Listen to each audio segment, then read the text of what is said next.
السلام علیکم ورحمۃ اللہ وبرکاتہ۔ نحمدہ و نصلی علی رسولہ الکریم، اما بعد۔ محترم علماء کرام، بزرگان ملت، حضرت مولانا مفتی کفایت اللہ صاحب رحمۃ اللہ علیہ کی حیات اور ان کی خدمات کے مختلف گوشوں پر روشنی ڈالی جا رہی ہے۔ ہمیں ان اسباق کی یاد دہانی کس لیے کرائی جا رہی ہے؟ گاہے گاہے باز خاں ای قصہ پارینہ را،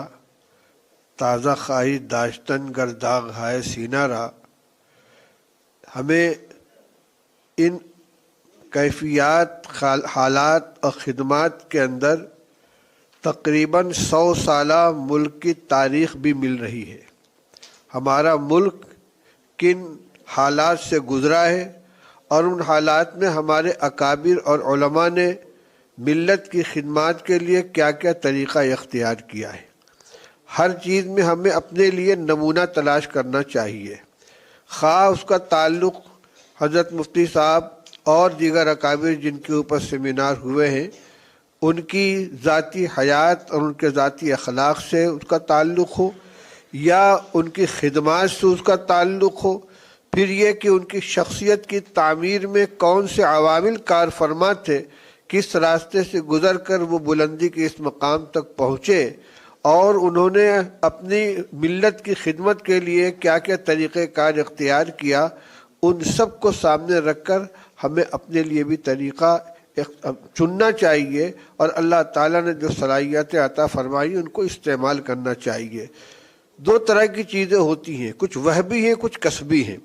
جو وہبی چیزیں ہیں وہ تو آدمی کے اختیار سے باہر ہے، اس کے لیے اللہ سے دعا ہی مانگی جا سکتی ہے، لیکن جو کسبی ہیں جس کے اندر انسان کی محنت، اس کے دخل، اس کی جد و جہد کا حصہ ہوتا ہے، ان کو سن کر اپنے اندر بھی عمل کی تحریک پیدا ہونی چاہیے۔ آپ نے حضرت مفتی صاحب رحمۃ اللہ علیہ کے جو حالات سنے ہیں، جس میں خاص طور سے اپنے اساتذہ کرام اور خصوصاً حضرت شیخ الہند رحمۃ اللہ علیہ کے ساتھ ان کا والہانہ تعلق، ان کی خدمت، اور اس کے ساتھ ان کی ذاتی زندگی میں تواضع اور لوگوں کے ساتھ ان کے جو شفقت اور محبت کا معاملہ تھا، ایثار کا جو معاملہ تھا، اور خدمت کا جو جذبہ تھا، یہ چیزیں ہماری اختیاری ہیں، ان کو اپنے اندر ہمیں پیدا کرنا چاہیے۔ تواضع اور خاکساری، جب آدمی کسی بلند مقام کے اوپر پہنچ جاتا ہے، اگر اس نے اپنے اندر تواضع نہیں پیدا کی، اپنی انکساری پیدا نہیں کی اور اپنی بڑائی کا احساس پیدا ہو گیا، تو وہ ساری بلندی پستی میں تبدیل ہو جاتی ہے۔ ہمارے بڑوں کی جو حالات ہمارے سامنے آتے ہیں، شیخ الہند رحمۃ اللہ علیہ، حضرت مدنی رحمۃ اللہ علیہ، حضرت مفتی کفایت اللہ صاحب رحمۃ اللہ علیہ کے، ان سب کو دیکھ کر معلوم ہوتا ہے کہ ان کے مقام و مرتبے میں جتنی بلندی آتی گئی، اتنا ہی ان کے اندر تواضع کے اندر اضافہ ہوتا چلا گیا۔ حضرت مفتی صاحب رحمۃ اللہ علیہ کے سلسلے میں جو ان کے علمی سفر کی داستان ہمارے سامنے آئی ہے، تو 3 چیزوں سے ہمیں اندازہ ہوتا ہے کہ ان کا مقام و مرتبہ کیا تھا: اساتذہ، ساتھی اور تلامذہ۔ جہاں تک اساتذہ کا تعلق ہے، جس میں سر فہرست شیخ الہند رحمۃ اللہ علیہ، اس کے علاوہ اور بھی کئی اساتذہ کا نام مختصر سوانح خاکہ کے اندر موجود ہے۔ اس کے بعد ساتھیوں میں دیکھتے ہیں تو حضرت مولانا علامہ انور شاہ کشمیری، حضرت مفتی شفیع احمد صاحب، حضرت مولانا حسین احمد صاحب مدنی، حضرت مدنی رحمۃ اللہ علیہ کے جو بھائی تھے، یہ حضرات حضرت مفتی صاحب کے ساتھیوں میں ہیں۔ تلامذہ کی فہرست میں ہمیں حضرت مفتی مہدی حسن صاحب شاہ جہاں پوری، حضرت مولانا اعزاز علی صاحب رحمۃ اللہ علیہ شیخ الہند دارالعلوم دیوبند، اور ان کے علاوہ دیگر بڑے بڑے اساتذہ کرام جو اپنے وقت کے اندر نامور علماء میں تھے، یہ ہمیں ملتے ہیں۔ تو یہ ظاہر بات ہے کہ جس کے اوپر اور جس کے برابر اور جس کے نیچے ہر طرف عبقری شخصیات ہیں، اسی سے ان کے مقام کا بھی اندازہ کیا جا سکتا ہے۔